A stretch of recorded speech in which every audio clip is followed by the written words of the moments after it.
Welcome to This Fat Girl Life, the podcast, a podcast about self-worth, loving yourself, and body image. In today's episode, I am speaking with my sister, Megan Nichols, who is also a mother and educator. We are going to be continuing last week's conversation about raising your children with a sense of self-worth. Only today we're going to focus a little bit more on not only an in-school aspect of it, but dealing with teenagers with that. Megan, thank you so much for joining me. I'm so glad to have you here with us. Thank you. So why don't you tell everybody a little bit about yourself? So my name is Megan Nichols. I've been married for 20 years this year, 21 this year. We have 2 kids. They're both older children. I've been teaching 3rd grade for 4 years now. I'm 41. And that's pretty much it. So let's start with the school age aspect. Do you see issues even with 3rd graders of body image or lack of self-worth issues? There's more than body image, like a lot of self-esteem and self-worth. I do see that quite often. I see a lot of kids that are definitely I call them my Eeyores. They don't think they are good enough. They don't think they can do it. And they always are kind of down on themselves. The only thing that I can do to combat that is I can speak life into them, is what I feel like I'm doing. Tell them they are good enough. And I don't want to hear them say that anymore. That unless they have something positive to say, they need to not say it. So positive talk, yes, definitely yes. Good. But every school also has programs that they start where they start to instill self-regulation and self-esteem into even kindergartners. So is that a relatively new aspect in education? Well, it's been about 7 years since I've known that it started in our school. Because I know they did not have that kind of stuff when I was in school. No, they didn't have that when we were in school, but and they didn't have it when the older 2 were in elementary school. But once Ryland started going in, they definitely started having that kind of stuff where they teach them how to deal with conflict in school. They teach them how to deal with how to kind of regulate themselves and help themselves through positions and situations. I think that's amazing. Mm-hmm. I think that's something that's definitely needed and needs to be more publicized, because I'm not sure how many people really know those programs even exist. Mm-hmm. Also, personally, I don't have a child in school, so I had no clue programs like that even existed at this point. Right. Well, and there are other things that teachers do. Like the other day, just for fun, I decided to write on each one of my kids' desk so that when they walked in, it was like, oh, wow. And so I put 3 things on their desk. You are important, you are amazing, you are smart. Nice. And I put that on each one of their desks, and they're like, can I keep this forever? I'm like, as long as it'll stay. So now, I know this school year and last school year were very different than what we've ever really seen before because of the pandemic. Were you still able to do things like that, or were programs still able to run like that? Yeah, it's a program where, everything will be modified for sure. But when our kids came back in August, granted, it wasn't for very long. It's a 10-week beginning of the year program where we kind of start every year the same way, teaching them different ways to cope with anger and, their self-regulation tactics, like brain games, trying to help them kind of think and move past wherever they are. Okay, but what about when it was e-learning? So you can still kind of do those things. It's just a little more modified. Okay. So you can still talk to kids about stuff. You can still have that period of time where you just have a discussion with your kids and see where they're at and see how they're feeling and doing. And you can do that every day if you want to. You can set aside the last 5 minutes of the class the last class that you have, and just kind of have a conversation with your kids, or schedule meetings with your kids that are having some some issues at home or that are struggling with the e-learning, set aside time and go to a Google Meets with just them. You can do one-on-ones with them. So I mean, obviously that's something that you did. Were there a lot of teachers that were doing that? In my school, yes. Like teachers would have meetings with parents for Google Meet. Like we did our conferences that way. We had a lot of kids that were just like, "Hey, I miss you. Can I talk to you?" And I'm like, "Sure." I know that lots of my coworkers were like that. Nice. I love that. I absolutely love that.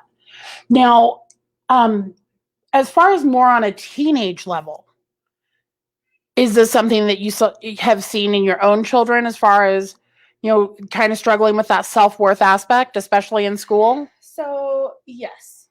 I think one of my biggest mistakes with the older two was allowing them to have Facebook and social media younger than I would have thought about.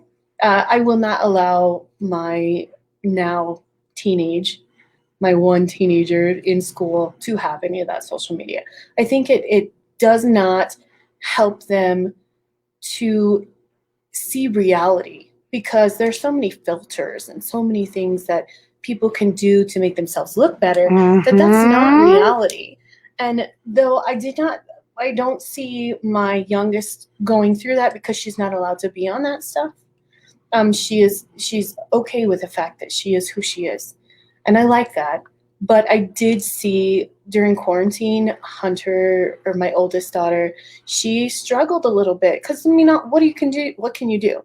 You can scroll Facebook and scroll Instagram and see all the ways that these people have filtered themselves, and they're so skinny. And so I'm like, that's not reality, sweetheart. I know, and it doesn't make it any better when mom says it's not reality because that's what she sees every time.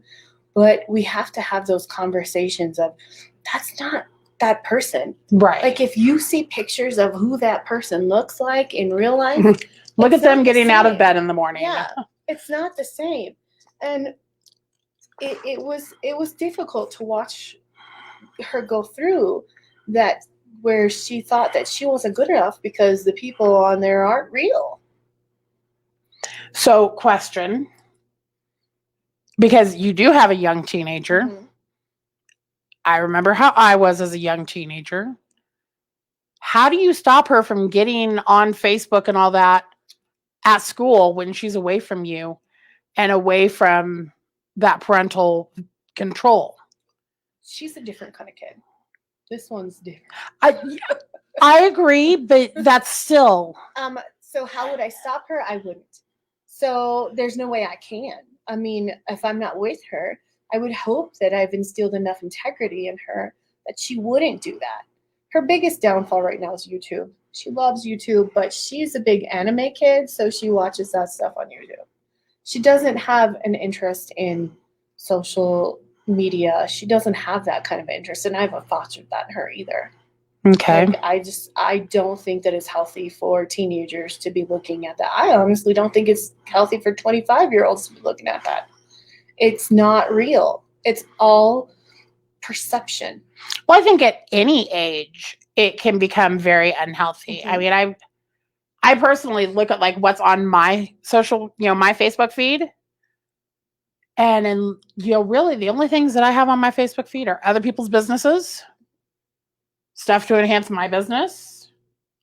I occasionally see stuff from my friends, but it's like so jumbled in with all of my business stuff, my business groups, etc., that I don't see anything on Facebook. Well, the only place I see stuff is TikTok. I enjoy seeing my friends. I enjoy seeing my friends and their families. Do I look in that? I'm like, oh, well, this person got this, and I don't. I'm too old for that. If I want it, I'm going to go get it myself. And that's kind of what I teach my kids that too, though. Like, if you want to see a change or you want something to happen, then you need to do it yourself, like a weight loss journey. If you feel like you're not where you're supposed to be, let's look up statistics as to where you should be. And if that's something you want to aim for, or like you start to lose weight and you feel, hey, I feel good right now. I look good, I feel good. I don't need to be 135 pounds to be happy. Okay, then stop what you're doing and be happy with who you are right there. So how do you foster that aspect of being content and loving yourself as you are? So showing my struggles, I think, is part of that.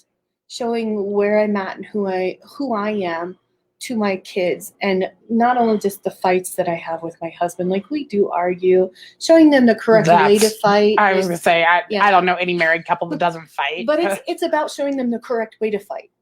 Like, you don't, those kinds of things help them grow into be the person that they are.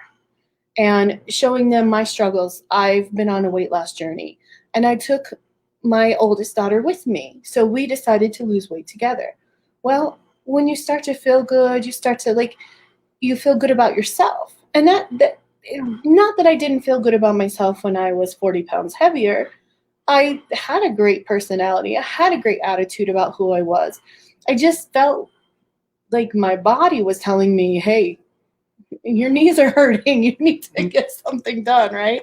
And my oldest daughter felt the same way. She was heavier in high school, and she was like, hey, Mom, I want to be able to fit in these clothes. I want to be able to wear this. And I'm like, okay, well, let's do this together. But we have to do it healthy. We have to make sure that we're researching on how to be that. And it's informing yourself with information as well, that you know that your self-worth doesn't come from just because you lost the weight. Like, it's okay to be healthy, but you can't ask someone else to give you that self-worth. It has to come from within you. And if you don't have it, then we've got to figure out how to get there. And telling my kids, hey, you know what? You don't need to lose weight, but it will help you because it's what you want to do to make yourself feel healthier. That's fine. But you're beautiful how you are. You're happy with your everyday life until you look at somebody else's life. That's not your life. Your life is you. Your life is your family. And we're very close-knit, and that is part of what it is. We're a family that's close-knit. We talk, we the main thing is talking and like those open lines of communication. Yeah, what's going on? And yes, some things are embarrassing to talk about, but I've been there, done that, and I share my stories with the girls where my struggles have been. Like in high school, where I was, felt like I was picked on and odd man out, and like I struggled myself. So they know that we've all been there. We've all struggled with the same things. It makes it a little less like I'm the only one going through it. Yeah. Well, we are going to take a super quick break. Grab a glass of water, all that good stuff. And when we come back, we're going to discuss some ways to really help instill in teens that sense of self-worth and self-esteem. So make sure you stay here with us.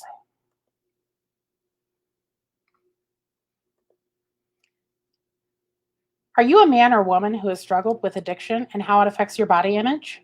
Would you like to be a guest on my podcast? Email me at podcast@thisfatgirllife.com.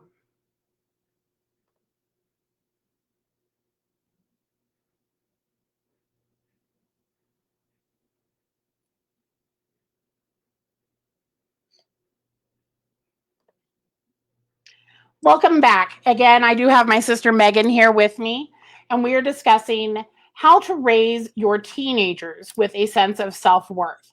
Now, I did a little bit of research, just kind of looking up some different ways, and I noted a couple that really spoke to me, and some of them we've actually already discussed. The first one was, doing a detox of the internet and social media, because we are bombarded with these unattainable images through internet, social media, through all of it. And so really taking a detox from that, taking a break, I think is important. I mean, even if, obviously there are some kids that don't have it. And I think that's great. But even like the ones that do have it, take that break. Even if it's a 1-day fast from social media, really detoxing from it. Because you really do have to detox sometimes from it. Though I'm not sure 1 day is enough to detox from social media. I think it would have to be a 2 to 3 days to a week to get that cleansing of like all that junk out of your head. Because there's so much that just you're like, it does bombard you.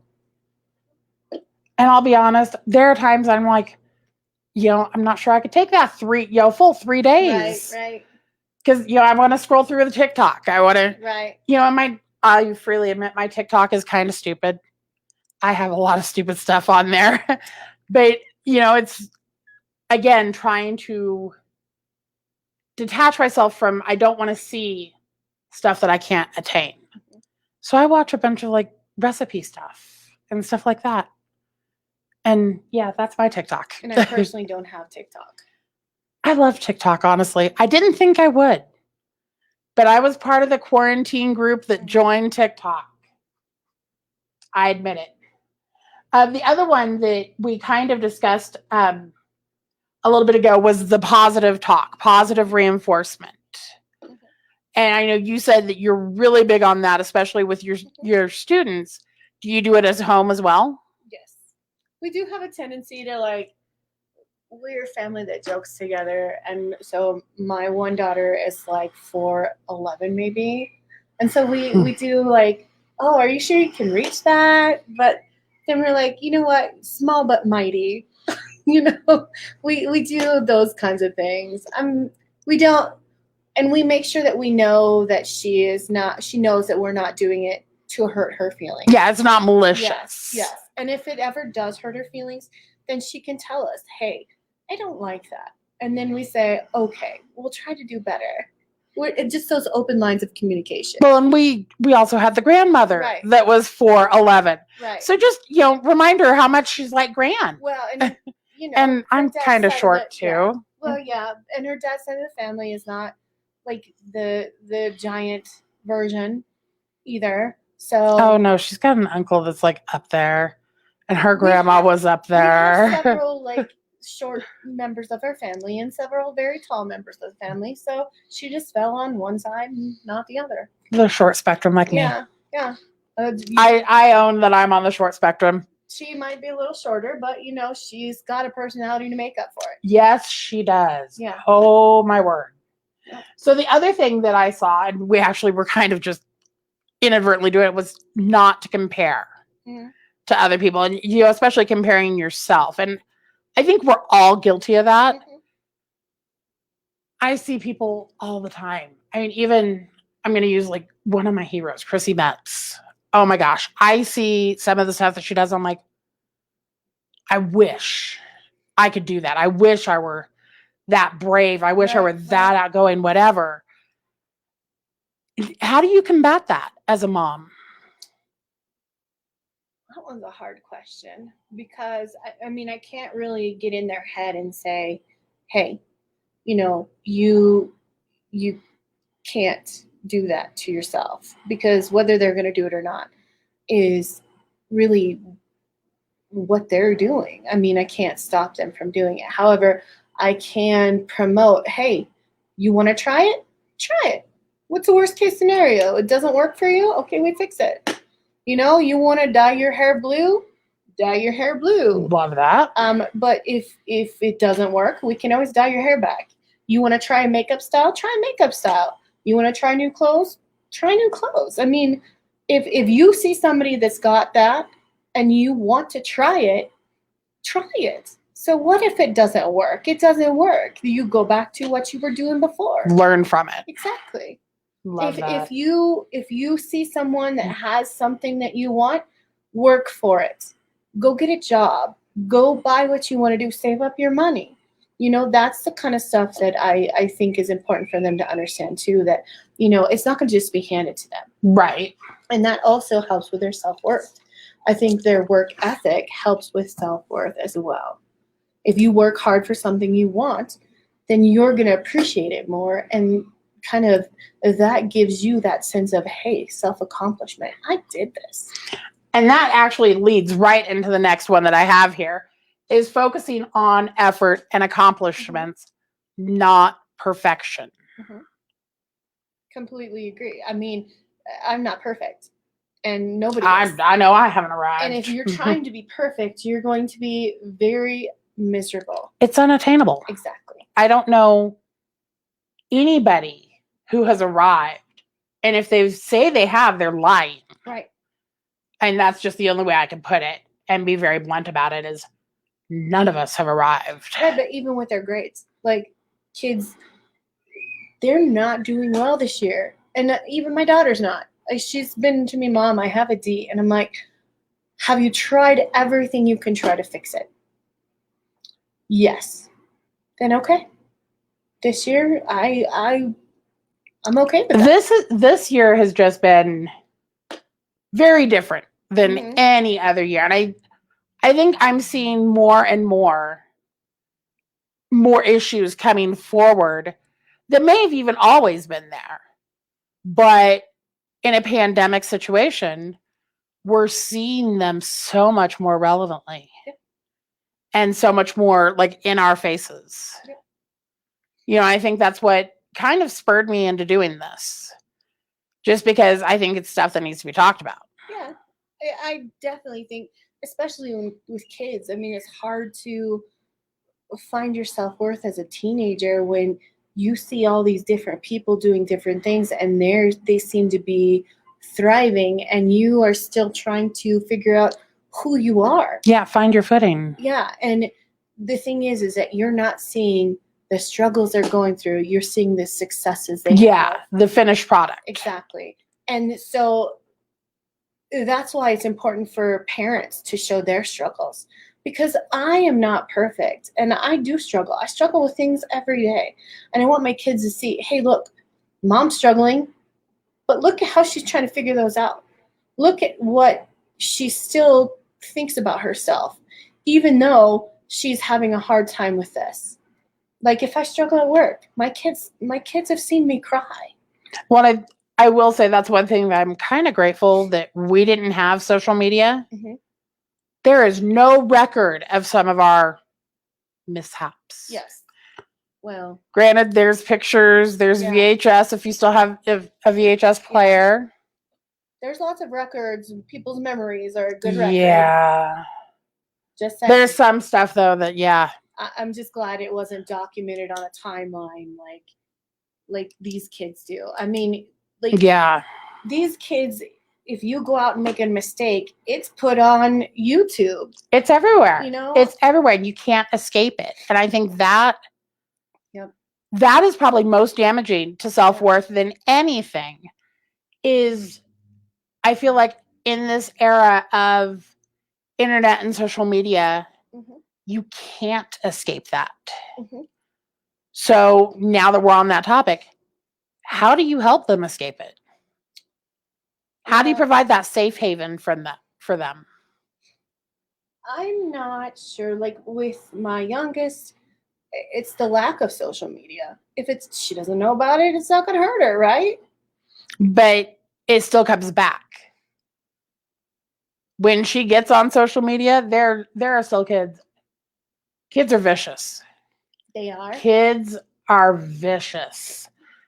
And I worry, and I'm going to use your youngest as an example because she has such a tender heart.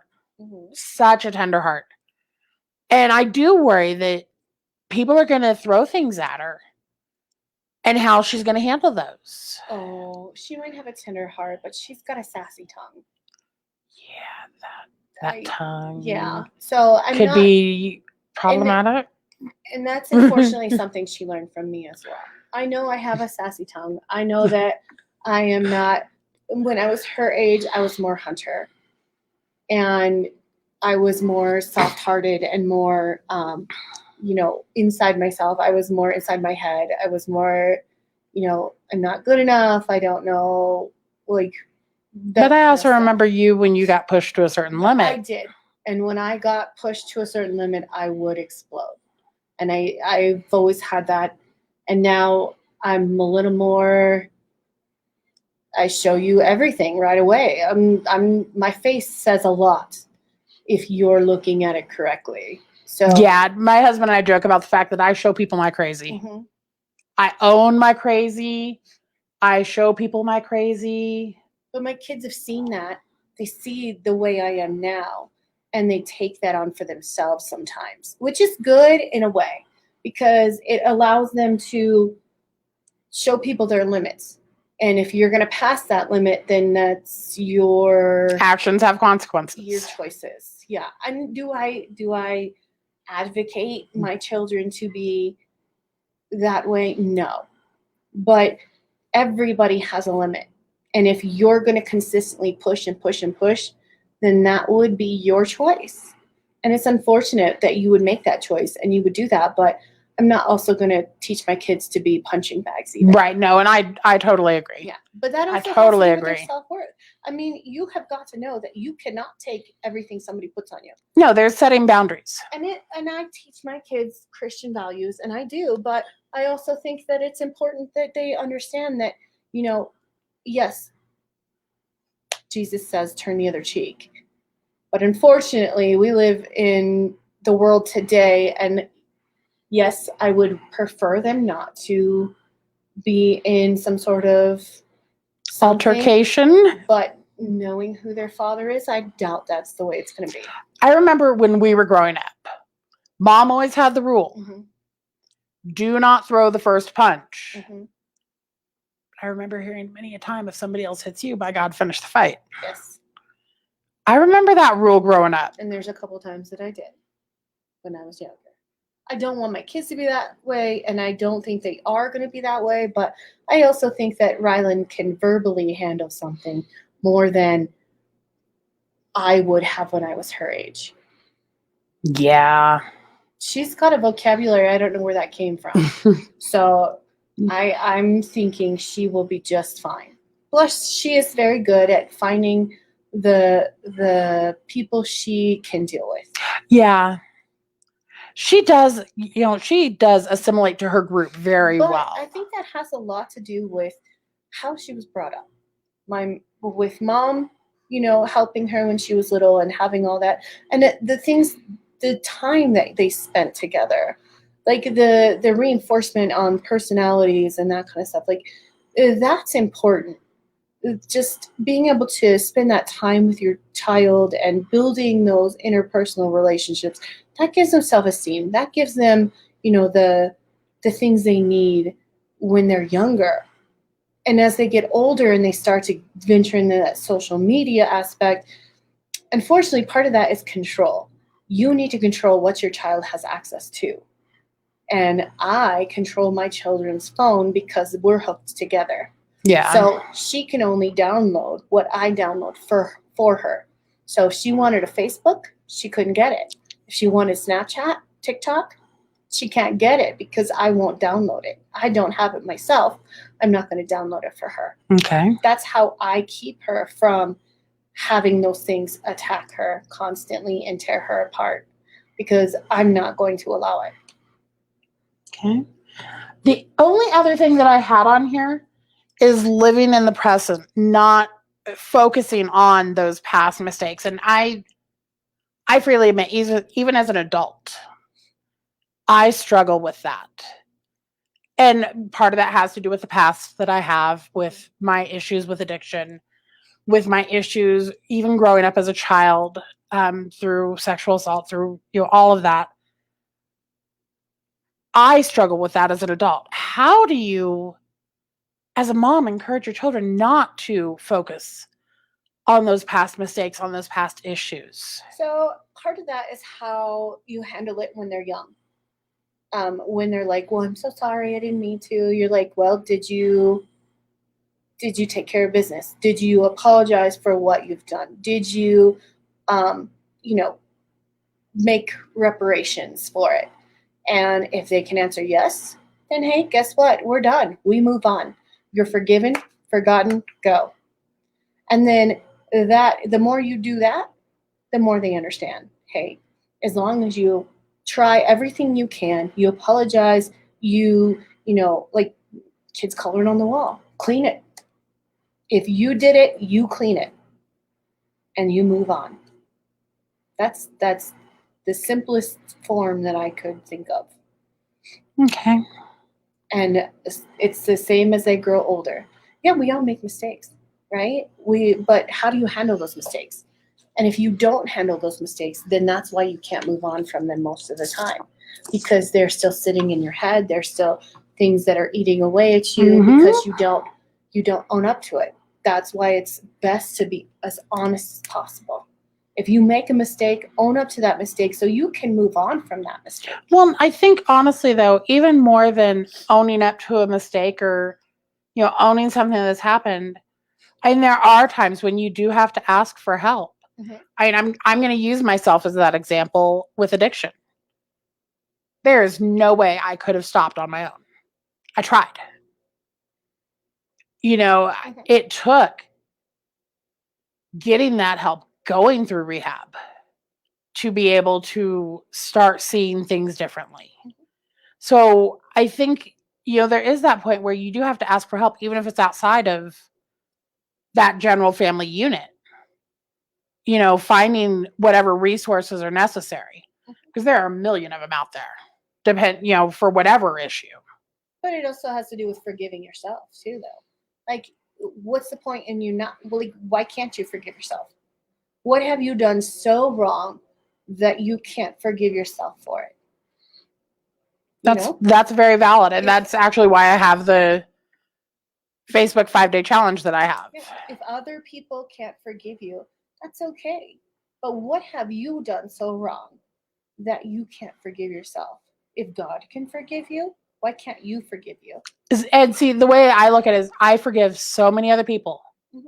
for so many things, yet I'm holding on to this within myself. Mm-hmm.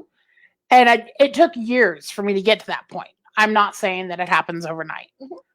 It took years, therapy, took a lot. But that's finally the realization that I came to of, if I'm forgiving everybody else for every other thing, why am I not willing to forgive myself for this, thing? Right.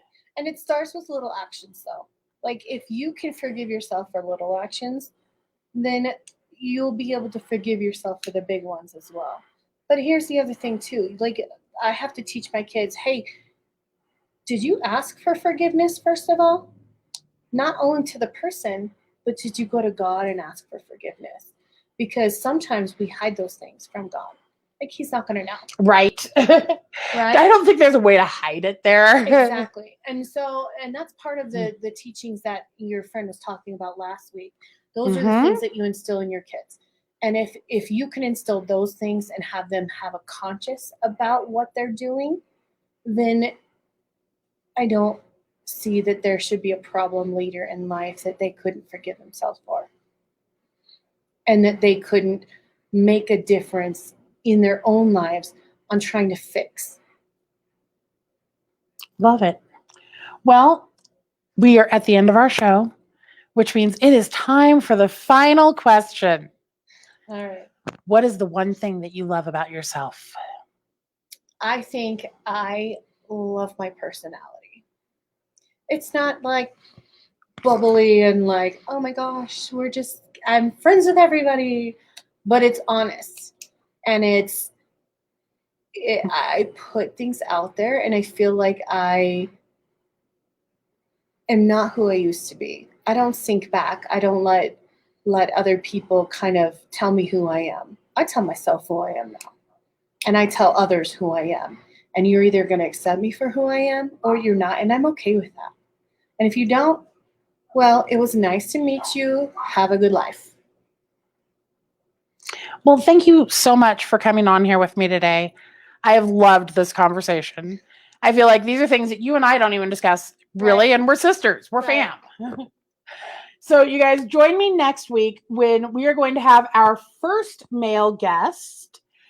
He is going to be discussing body issues that he deals with, as a male, as a man, as a husband, as a father, and some of those issues there. So my husband, John, is actually going to be here. We're going to have a very honest conversation, which he and I have discussed this stuff a little bit, but it's not even something he and I really discuss. So come be with us, join us for part of the conversation. Make sure that you are liking, following, subscribing to my pages, and we will see you next week. Bye, guys.